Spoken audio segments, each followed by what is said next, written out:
இன்னைக்கு நம்ம ஒருமை பன்மை பற்றி தான் பார்க்க போகிறோம். ஒருமைனா ஒரு பொருளை குறிக்கும், பன்மைனா ஒன்றுக்கு மேற்பட்ட பொருளை குறிக்கும். எடுத்துக்காட்டாக பூ, பூக்கள்;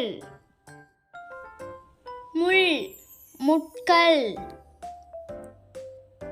புல், புற்கள்; முயல், முயல்கள்; ஆண், ஆண்கள்; மிட்டாய், மிட்டாய்கள்; வீடு, வீடுகள்; கல், கல்கள்; ஆமை, ஆமைகள்; பட்டாசு, பட்டாசுகள்;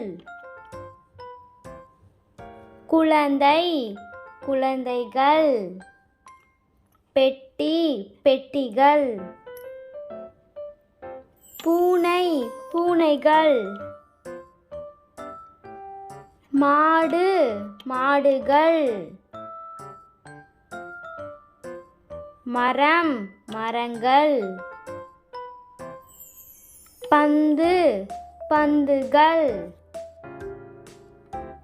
பறவை, பறவைகள்; நாய், நாய்கள்; எலி, எலிகள்; விரல், விரல்கள்; பொம்மை, பொம்மைகள்; குடை, குடைகள்;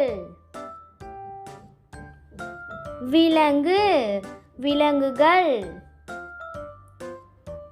எறும்பு, எறும்புகள்; இலை, இலைகள்; அணில், அணில்கள்; மீன், மீன்கள்.